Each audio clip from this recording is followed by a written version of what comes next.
चलिए शुरू करते हैं आज की क्लास। चक्रवर्ती व्याज की हमने 4 वीडियो कर ली हैं भाई। ये वीडियो नंबर 5 है। इससे पहले यदि आप फुल कंसेप्ट सीखना चाहते हैं चक्रवर्ती व्याज का, तो चक्रवर्ती व्याज का फुल कंसेप्ट नाम से एक वीडियो है, आप उसे जरूर देखें। उसके बाद हमने 2 सालों के चक्रवर्ती व्याज और साधारण व्याज के अंतर के प्रश्न भी किए हैं, और उसके बाद हमने 3 साल के लिए भी पढ़े हैं। ठीक है, आज हम पढ़ रहे हैं भाई वीडियो नंबर 5 है ये, क्वेश्चन नंबर 20। कोई धनराशि चक्रवर्ती ब्याज से 2 वर्षों के बाद 4500 रुपये हो जाती है और 4 वर्षों के बाद 6750 रुपये हो जाती है, तो वह धनराशि क्या है। ठीक है, शुरू करते हैं आज की क्लास। अब वीडियो, अगर आपने चैनल अभी तक सब्सक्राइब नहीं किया है तो कृपया चैनल को सब्सक्राइब करें और अधिक से अधिक लोगों को वीडियो के बारे में जानकारी दें। ठीक है, शुरू करते हैं। देखिए भाई, कोई धनराशि चक्रवर्ती ब्याज से 2 वर्षों में 45 हो जाती है। माना राशि थी x, राशि कितनी थी भाई x। 2 वर्ष हुए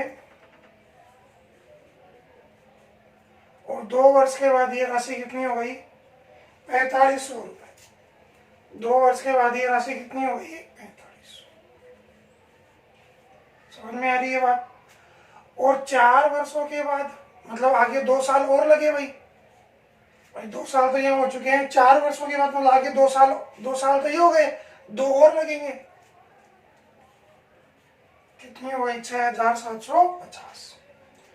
तो ये पूछ रहा है कि भाई धनराशि क्या है, धनराशि ज्ञात करिए। ठीक है भाई, अब आप ध्यान देना, यदि यहाँ पर वर्षों की संख्या समान है, देखिए भाई, यदि आप दर लेंगे, कोई एक निश्चित दर लेंगे, मान लो 10% लेते हैं, तो यदि 1 साल में ये धनराशि 21% बढ़, 2 साल में पहले साल 10%, फिर 10% अगले साल और एक और 11%, टोटल 21% राशि बढ़ेगी 2 साल में। दर 10% हुई तो यदि यहाँ 2 साल में 21% बढ़ेगी तो यहाँ भी तो 2 साल में 21% की बढ़ेगी। यदि दर समान है भाई, दर अलग अलग तो है नहीं, यहाँ भी दर उतनी थी, यहाँ भी दर उतनी थी। ठीक है, यदि दर समान है और समय भी समान है तो जितनी गुना राशि यहाँ हुई है उतने ही गुना राशि यहाँ हो जाएगी। कहने का मतलब ये है कि इन दोनों राशियों के बीच का अनुपात और इन दोनों राशियों के बीच का अनुपात आपस में बराबर होगा। मतलब यदि मैं इन दोनों राशियों का अनुपात बनाऊं तो क्या बनता है भाई 4500, 0 से 0 काट दिया, 9 से काटा 50 बार, 9 से काटा 9 7 63, 9 5 45, 25 से काटा 2 बार, 25 से काटा 3 बार। तो आप यहाँ देख रहे हैं कि इन दोनों राशियों में अनुपात कितना है भाई, इस राशि और इस राशि में अनुपात कितना है 2:3। मतलब प्रत्येक 2 वर्ष में जो भी दर है XYZ, जो भी दर है, प्रत्येक 2 वर्ष में राशि 2 से 3 रुपये हो जाएगी। प्रत्येक 2 वर्ष में राशि 2 रुपये से कितनी हो जाएगी 3 रुपये। प्रत्येक 2 वर्ष में राशि 2 रुपये से कितनी हो जाएगी 3 रुपये। यदि ये 2 रुपये से 3 रुपये हुई है तो ये राशि, यदि ये 2 होगी तो ये कितनी होगी भाई 3। यदि इन दोनों के बीच में अनुपात 2:3 है तो इन दोनों राशियों के बीच मतलब x और 4500 के बीच, देखो ध्यान देना, इस 4500 का कंपेरिजन इससे करते हैं यदि, तो ये 2 है और ये 3 है, और यदि 4500 का कंपेरिजन इससे करते हैं तो ये 2 होगा, तो ये कितना होगा 3। ऐसा क्यों भाई, क्योंकि ऊपर वर्षों की संख्या समान है। यदि यहाँ 2 वर्षों में 2 से 3 हुई है राशि, तो यहाँ भी 2 रुपये से 3 रुपये हुई होगी। समझ में आ रही है बात। फिर इस 3 का मान हमें कितना दिया हुआ है 4500। 3 का मान यदि 4500 है तो 2 का मान क्या होगा, तो 2 का मान कितना होगा भाई 3000। तो 3000 रुपये इस सवाल का आंसर। नोट करिए फटाफट।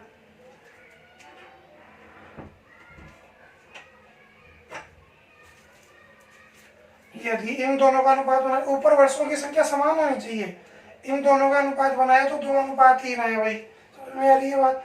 यदि इन दोनों राशियों के बीच में अनुपात 2:3 है तो यहाँ 2 वर्षों में 2 से 3 है, तो यहाँ भी 2 वर्षों में 2 से 3 ही तो होगी।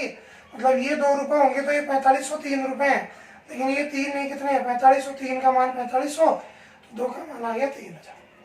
समझ में आ रही बात। ये चीज़ आप हमेशा ध्यान रखें क्या, यदि ऊपर वर्षों की संख्या समान है तो इन दोनों राशियों के बीच अनुपात जो होगा वही इन दोनों के बीच होगा। अगर 2 वर्ष और लिखेंगे तो वहाँ भी 2:3 होगा। इसी क्रम में चलता रहेगा यदि ऊपर वर्षों की संख्या समान है। ठीक है भाई, तो ये तो था इसका कंसेप्ट। इसका एक छोटी ट्रिक भी है, और ट्रिक भी इसी तरीके से आई है भाई, कोई नई चीज़ नहीं है, कुछ 1-2 बुक में वो दी हुई है। जनरली टीचर्स भी वही समझाते हैं क्लास में क्या, कि छोटी वाली संख्या को 2 बार गुणा करके ऊपर लिख दो और बड़ी वाली संख्या को नीचे लिख दो। छोटी वाली संख्या को 2 बार गुणा करके ऊपर लिख दो और बड़ी वाली संख्या को नीचे 1 बार लिख देंगे। ठीक है भाई, तो ये 0 से 0 कट गया, 9 से काटे 9 7 63, 9 5 45 और 9 5 45, ये 2 ये 3, 3 से काटेंगे ये 1500, तो ये 15 दूनी 3000। तो ये इसका तरीका भी है, लेकिन ये तरीका आपको जब याद रहेगा जब आप इसके कंसेप्ट को सीखेंगे। कई बार होता है बच्चा सवाल को देखता है, कर नहीं पाता, फिर जब वो सॉल्यूशन में देखता है तो वो देखता है अरे यार इसमें ये ट्रिक लगेगी। तो ध्यान रखो, ये ट्रिक आपको तभी ध्यान में रहेंगी जब आपको बेसिक इनका पता होगा ना। अगर बेसिक पता नहीं होगा तो आपको ये ट्रिक कोई काम नहीं देगी। ठीक है भाई, अब देखो ये जो हुआ है ना, ये जो क्या है, ये कैसे आया इसको भी देखना चाहो आप। तो देखो x रुपए थे, 2 साल लगे और 2 साल बाद कितने हो गए 4500, आगे 2 वर्ष और लगे, ये हो गए 6750। अब हमने क्या किया था, इन दोनों का अनुपात बनाया था, 4500 का और 6750 का अनुपात बनाया था हमने। समझ में आ रही है बात। तो यदि हम इसको काटे नहीं ऐसे ही रख लें, यदि हम इसको काटे नहीं इसको ऐसे ही ऐसे रख ले हैं, तो ये अनुपात क्या होगा 4500 अनुपात 6750। इन दोनों राशियों के बीच में ये अनुपात है, तो इन दोनों राशियों के बीच में यही अनुपात होगा 4500 अनुपात। भाई यदि इन दोनों राशियों के बीच का अनुपात, ये काट नहीं रहे हो ना, इन दोनों राशियों के बीच का अनुपात ये है, तो इन दोनों राशियों के बीच में अनुपात भी यही तो होगा, क्योंकि ऊपर 2 साल बराबर है भाई। तो ये 45 होगा तो ये 6750 होगा। मतलब x की वैल्यू यदि 4500 होगी तो 4500 का मान 6750 रुपये होगा। समझ में आ रही है बात। तो इसी तरीका बन गया। क्या बन गया देखो, कि हमारे पास 4500 की वैल्यू है, 4500 का मान यदि 6750 रुपये है तो x का मान देखो 4500 का मान, हमारे पास ये दोनों मान है भाई, है ना, उल्टा लिखना पड़ेगा इसको ऐसे लिखेंगे। देखो हमारे पास ये 2 मान है, यहाँ 2 मान है ना, तो इन दोनों का मान है, जिन दोनों का मान होता है उससे शुरू करते हैं। 6750 का मान यदि 4500 रुपये है, देखो ये दोनों मान है ना हमारे पास, तो इसी से शुरू करेंगे ना। 6750 का मान यदि 4500 है तो 4500 का मान क्या होगा, तो ये क्या बनेगा भाई 4500 बटा में 6750 और गुणा में 4500। तो अब देखिए यही ट्रिक तो बन गई भाई, और क्या है, यही तो बना है ये भाई। हमने इसके अनुपात को ब्रेक नहीं किया तो यही तो बन गया। देखो 4500 ऊपर 2 बार गुणा में आ गया और 6750 नीचे गुणा में आ गया। ठीक है, तो ये जो ट्रिक है इसका कंसेप्ट भी यही है और कुछ नहीं है ना। ये जो ट्रिक कुछ बुक्स में दी हुई है, इस बुक का कंसेप्ट भी यही है। तो आप चाहे तो इसे भी नोट कर लीजिए, बाकी नोट करने की जरूरत है नहीं, क्योंकि यदि आप ये तो आप सीधा याद रखो कि छोटी संख्या को 2 बार गुणा करके ऊपर लिख देंगे, बड़ी संख्या को नीचे लिख देंगे। ये आपको अनुपात बना करके करना चाहिए। मैं तो निश्चित रूप से कहूँगा आपको अनुपात का जरूर पता होना चाहिए, क्योंकि आप वैसे सवाल को भूल जाओ तो अनुपात से आप आराम से हल कर सकते हो। और अनुपात वाला तरीका आपके दिमाग में रहेगा तो आपके दिमाग में ये भी रहेगा कि छोटी वाली संख्या को 2 बार गुणा करके ऊपर लिख देंगे और बड़ी वाली को 1 बार नीचे लिख देंगे। तो ये आपको तभी याद रहने वाला है जब आप उसके बेसिक को सीख लेंगे। ठीक है भाई, तो आगे बढ़ते हैं। अगला सवाल आप फटाफट करिए।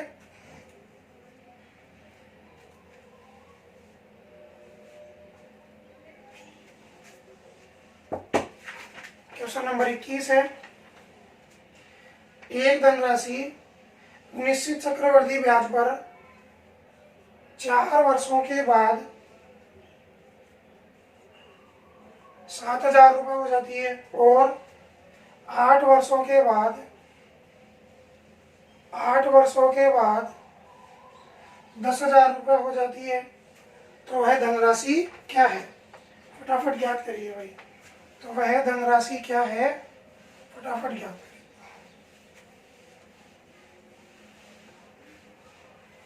इसमें कोई आपको ऑप्शंस की जरूरत नहीं पड़ेगी, आप फटाफट वैसे ही कर सकते हैं इसको।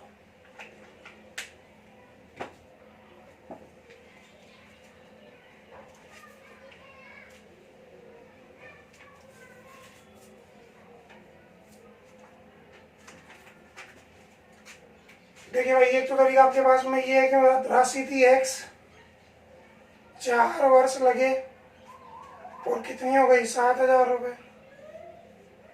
और 8 वर्षों में मतलब अगले 4 साल और लगे और राशि कितनी हो गई भाई? 10,000। तो इन दोनों का अनुपात यदि बनाए तो कितना आएगा? 7:10 आएगा भाई।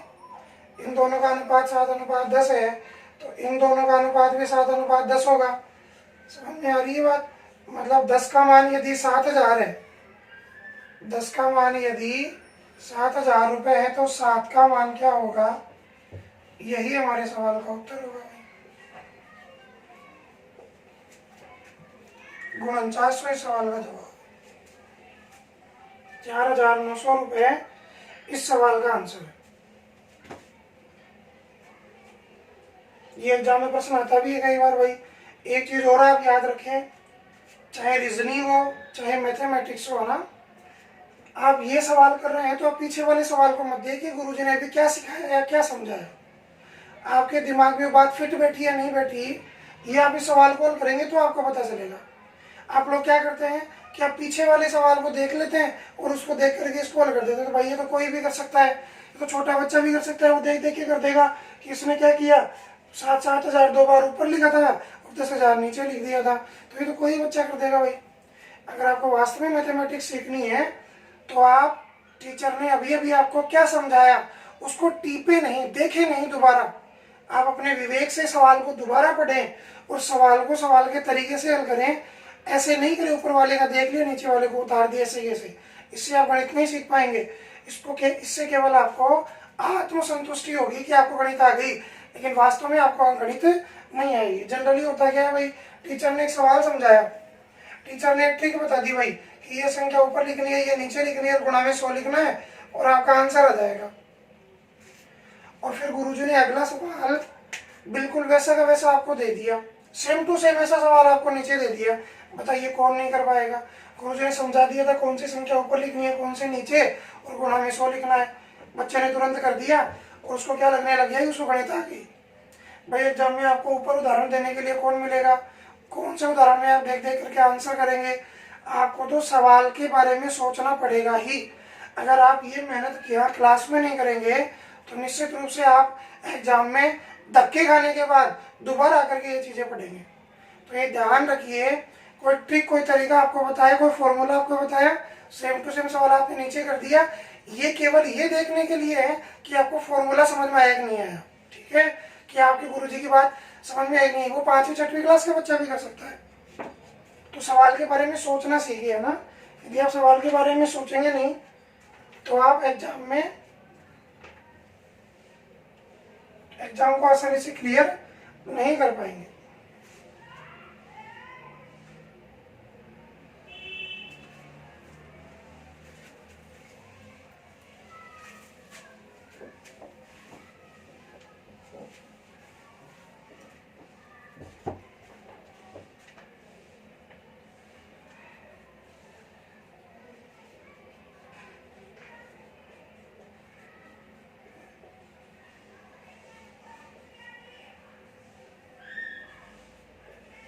किसी निश्चित धनराशि पर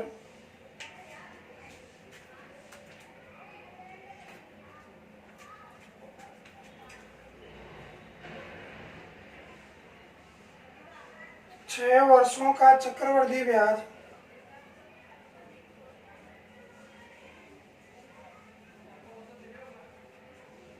6 वर्षों का चक्रवृद्धि ब्याज 4,000 रुपये हो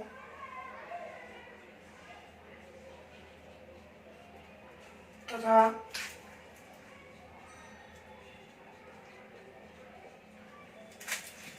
12 वर्षों का चक्रवृद्धि ब्याज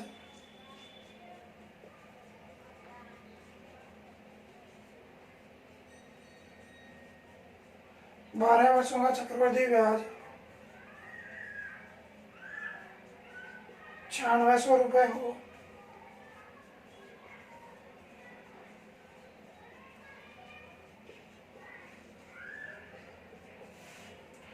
तो मूलधन ज्ञात करें। आपके ऑप्शन से भाई 12,500, 12,000, 15,000 और 10,000।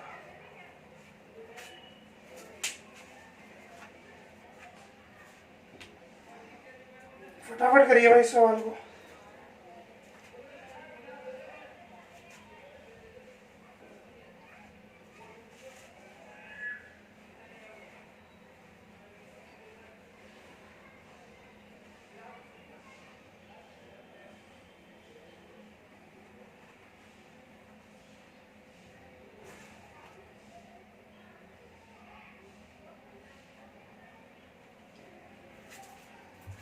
ये तो पीछे वाले सवाल का सॉल्यूशन है भाई।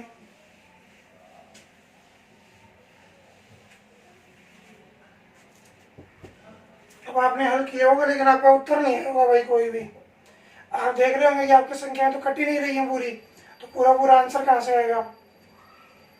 आप देख रहे होंगे कि आपकी संख्याएं पूरी कट नहीं रही हैं, तो आप वो भूल कर रहे हैं जिसके लिए मैं आपको हमेशा कहता रहता हूँ। देखिए राशि थी x रुपए,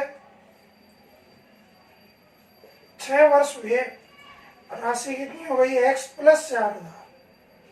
अब आप बोलेंगे गुरुजी अभी तो आपने केवल 4,000 लिखा था, अब आपने x प्लस 4,000 क्यों लिखा। तो आप मुझे बताइए पिछले सवाल में यहाँ क्या लिखा हुआ था कि धनराशि 4,000 रुपये हो जाती है, लेकिन इस सवाल में क्या लिखा हुआ है भाई कि चक्रवृद्धि ब्याज 4,000 रुपये हो जाता है। ये चक्रवृद्धि ब्याज 4,000 रुपये है, ये पूरी धनराशि नहीं है। धनराशि तो क्या बनेगी, यदि धनराशि x है तो ये x प्लस 4,000 बनेगी। ठीक है भाई। अगले 6 वर्ष में, अगले टोटल 12 वर्ष बोल रहे हैं भाई, तो ब्याज 9600 रुपये है। तो ब्याज 9600 है, मूलधन जोड़ेंगे तो क्या मिलेगा, मूलधन जोड़ देंगे ब्याज में तो क्या मिलेगा, राशि मिलेगी। इसका मतलब अगले 6 साल में राशि कितनी हो जाती है x प्लस 9600। कितनी हो जाती है भाई x प्लस 9600। समझ में आ रही है बात, सभी को क्लियर है। अब देखिए अब हम लिखेंगे राशि x थी बटा में x प्लस 4,000 बराबर होगा x प्लस 4,000 बटा में x प्लस 9,600। अब आपके दिमाग में सवाल उठना चाहिए कि हमने ऐसे क्यों लिख दिया। आप मुझे बताइए यदि इन दोनों राशियों के बीच में अनुपात 2:3 हो मान लो, तो इन दोनों के बीच में तो 2:3 ही होगा। तो मैं ये लिखूं 2/3 बराबर 2/3, तो बराबरी तो आएंगे भाई। अगर इन दोनों के बीच में अनुपात 2:3 है तो इसको 2/3 लिख सकते हैं भाई। इन दोनों के बीच में 2:3 ही होगा तो इसको भी 2/3 लिख सकते हैं। बीच में क्या आएगा, बराबरी तो आएगा। तो मैंने ये तो लिखा है 2 की जगह x, इसकी 3 की जगह ये लिख दिया, फिर 2 की जगह ये और 3 की जगह ये लिख दिया। बात दोनों एक ही है, समझ में आ रही है बात। मतलब x बटा में x प्लस 4,000, ये इसका जितना परसेंट है उतना ही परसेंट ये इसका होगा भाई। बात एक ही, अनुपात का 2% का तो एक ही तो बात होती है। तो हम इसको ऐसे लिखेंगे भाई। ठीक है। अब ये गुणा करते हैं तो ये बनेगा x² प्लस 96 को x से करेंगे तो 96 100x बराबर x को पहले x से करेंगे तो x², फिर x को इस 4,000 से करेंगे, फिर इस 4,000 को x से करेंगे तो टोटल हो जाएंगे 8,000x।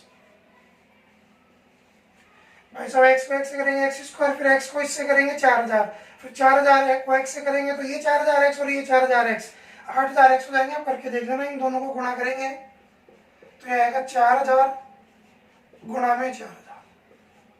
हमने गुणा किया नहीं क्योंकि हमें पता है कि भाग भी देना पड़ेगा, इसलिए गुणा किया नहीं। x² इधर आएगा माइनस का हो जाएगा तो कट जाएगा। देखो भाई ध्यान रखना, इधर आएगा तो माइनस का होगा क्योंकि यहाँ प्लस में है, इसलिए ये दोनों कटेंगे तो 0 बचेगा, 1 नहीं बचेगा। ठीक है।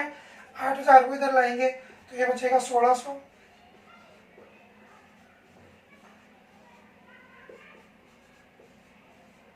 आप देख रहे हैं 4 चौक 16, तो 16 कट गया और 2 जीरो से ये 2 जीरो कट गई, तो ये क्या बचा, 3 जीरो तो यहाँ बच गई और 1 जीरो ये।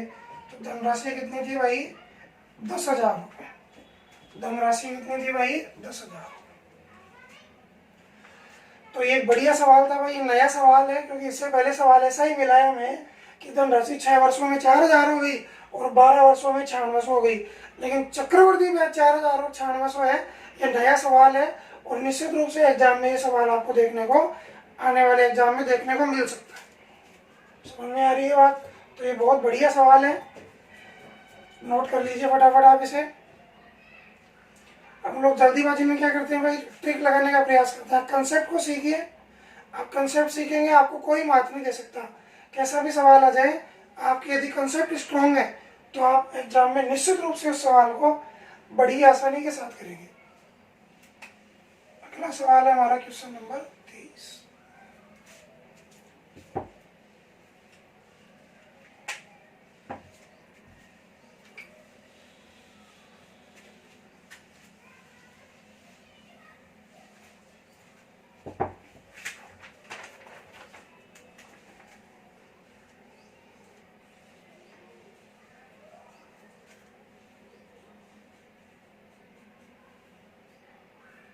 कोई धनराशि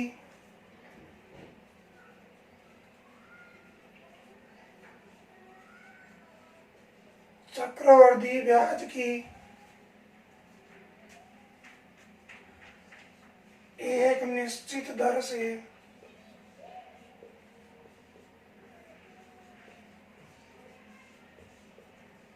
एक निश्चित दर से 3 वर्षों में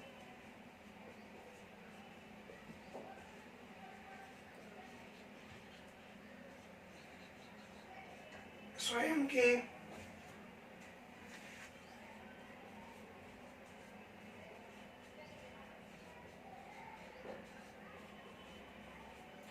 दोगुनी हो जाती है,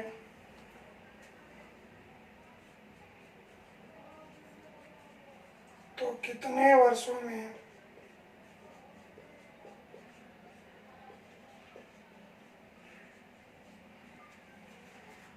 वह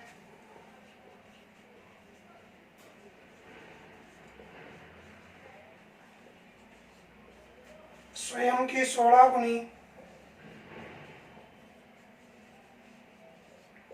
हो जाएगी। तो कितने वर्षों में वह स्वयं की 16 गुनी हो जाएगी।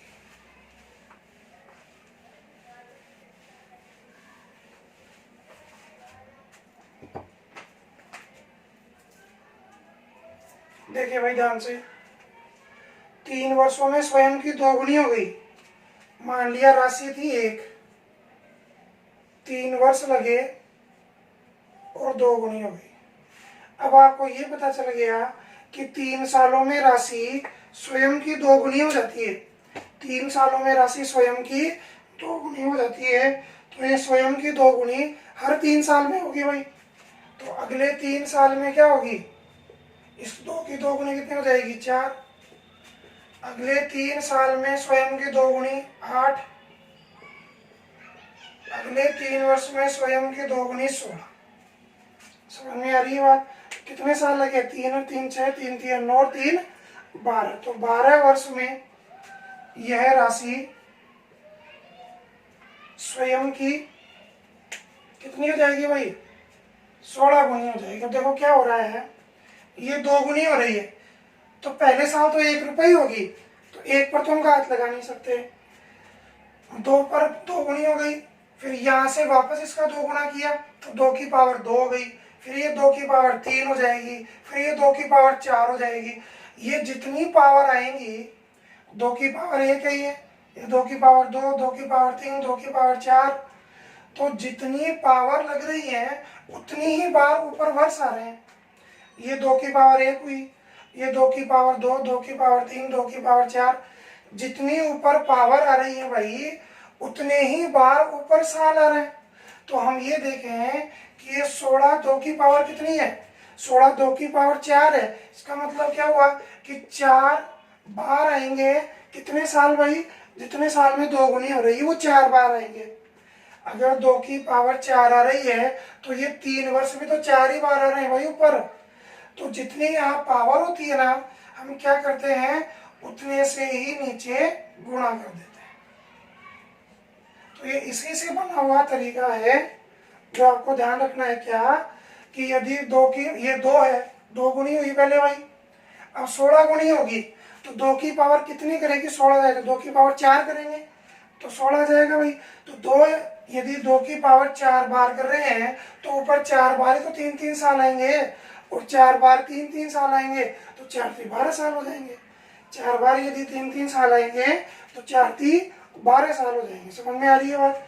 तो आप, एक तो तरीका हमारा ये है, इससे कर सकते हैं। दूसरा आप ऐसे सीख सकते हैं क्या, ये तो है भाई वर्ष और ये है गुना, जितने गुना है। अब आप ये देख लें कि 2 का कितना गुना 16 होगा, तो 2 की पावर 4 16 हो जाएगी। तो जितनी यहाँ पावर आएगी उतने से यहाँ गुणा कर देंगे। इसका वाइस वर्षा भी सही होगा। क्या होगा, यदि ये बोले कि कोई राशि 3 वर्ष में 2 गुनी हो जाती है तो 12 वर्ष में कितनी होगी, तो 3 को किससे गुणा करें कि 12 वर्ष आ जाए, 4 से गुणा करें।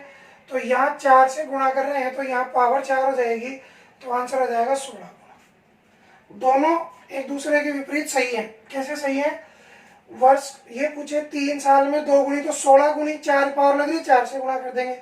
ऐसे पूछ सकता है 3 वर्ष में 2 गुनी तो 12 वर्ष में कितनी, 3 को 12 करने के लिए 4 से गुणा करना पड़ेगा, तो 2 को ही 12, 2 को ही पावर क्या लगा देंगे, 4 लगा देंगे। तो आंसर कितना जाएगा भाई, 16। ध्यान रखें इसको। क्वेश्चन नंबर 24 है आपके लिए। कोई धनराशि 5 वर्षों में स्वयं की 3 गुनी हो जाती है तो कितने वर्षों में यह स्वयं की 27 गुनी हो जाएगी। तो कितने वर्षों में यह स्वयं की 27 गुनी हो जाएगी, फटाफट करिए भाई।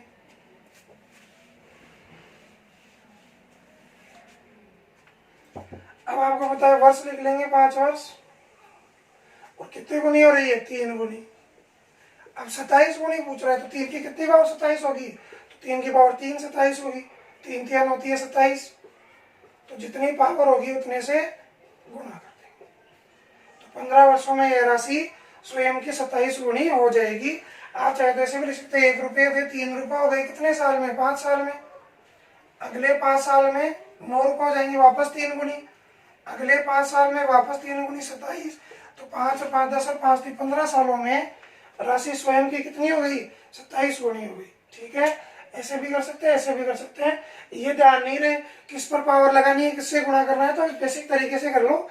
ये भी कोई बहुत कठिन नहीं है, बहुत बड़ा नहीं है, सरल सा है, छोटा सा है। ये हो सकता है भूल जाओ, इस पर गुणा लगाना था, इस पर भाग देना था, क्या करना था, तो आप इस बेसिक कंसेप्ट से भी सवाल को हल कर सकते हैं। समझ में आ रही है बात। तो क्वेश्चन नंबर 25, कोई धनराशि चक्रवृद्धि ब्याज की दर से 4 वर्ष में स्वयं की 5 गुनी हो जाती है तो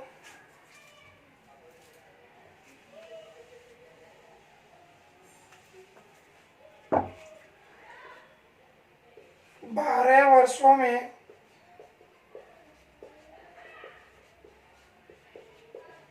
यह स्वयं की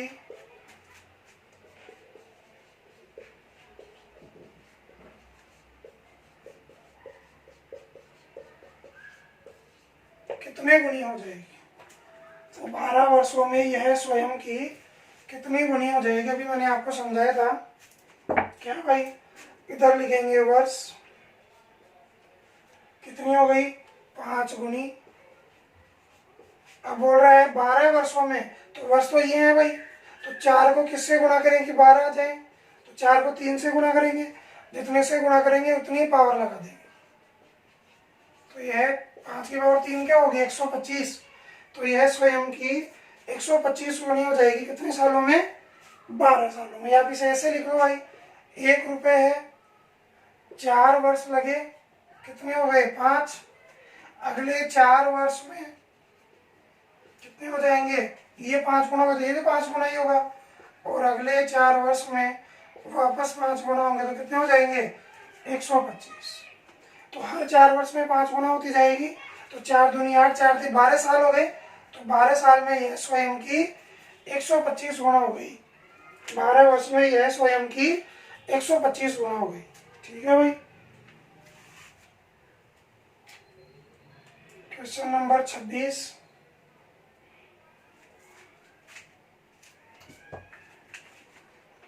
क्वेश्चन नंबर 26।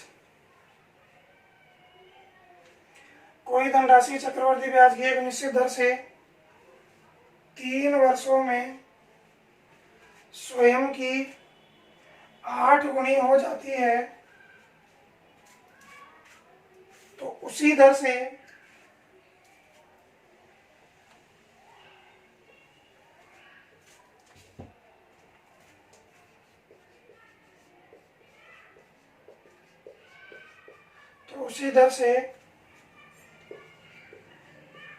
यह है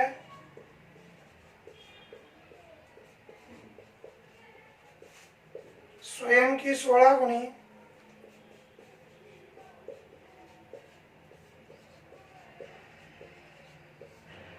कितने समय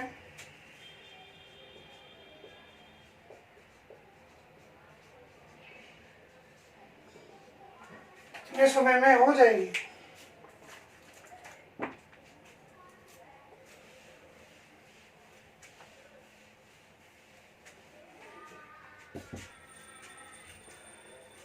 फटाफट करिए भाई। 2-4 दिन से आप 5-7 दिन से आप देख रहे हैं कि वीडियो रेगुलर नहीं आ रहे हैं ना, और आ रहे हैं जो छोटे आ रहे हैं थोड़े 35 मिनट के, 30 मिनट के, 40 मिनट के। 2-3 दिन की और बात है। अभी क्या कमरे में पंखा वगैरह मैं नहीं चला पा रहा हूँ क्योंकि मेरे पास एक लीड नहीं है, मैंने मंगवाई है अभी, वो 2-3 दिन में डिलीवर हो जाएगी। उसके बाद से हम रोजाना घंटे सवा घंटे की वीडियो करेंगे, बड़ी बड़ी वीडियो करेंगे। अभी क्या बहुत अधिक गर्मी हो जाती है। अब आप देख रहे हैं बाहर कितनी भयंकर गर्मी है और मैं कमरे में पंखा कूलर वगैरह कुछ नहीं चला पाता हूँ क्योंकि ये जो माइक्रोफोन है इसकी आवाज़ कैच करता है। तो मैंने एक माइक्रोफोन मंगाया है जो आवाज़ कैच नहीं करेगा, वो कूलर वगैरह पंखे वगैरह की आवाज़ को कैच नहीं करता, केवल मेरी आवाज़ कैच करेगा। तो वो शायद बुधवार तक आने की उम्मीद है। उसके बाद आपको एकदम समय से बिल्कुल रेगुलर क्लास मिलेंगी, बड़े घंटे घंटे सवा घंटे के वीडियोस मिलेंगे। आप 2-4 दिन और कोऑपरेट करिए, उसके बाद आपको बिल्कुल भी समस्या नहीं होगी।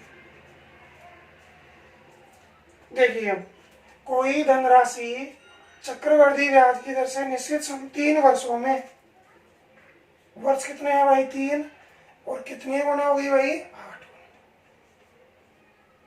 कितनी हो गई भाई 3 वर्ष में कितनी हो गई 8 गुनी हो गई। तो उसी दर से यह स्वयं की 16 गुनी कितने समय में होगी।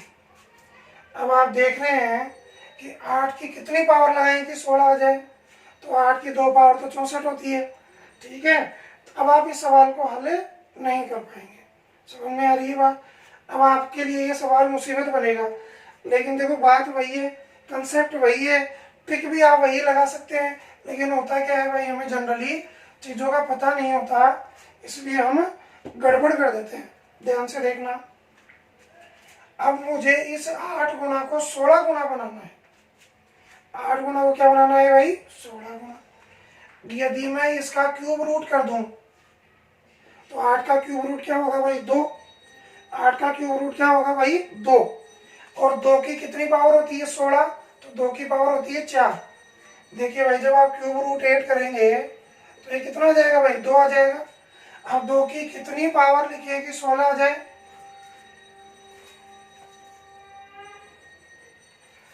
2 की कितनी पावर लिखे कि 16 आ जाए, 2 दूनी 4, दूनी 8, दूनी 16, 2 की पावर 4 लिखे तो मैंने इस पर पावर 4 लगा दी।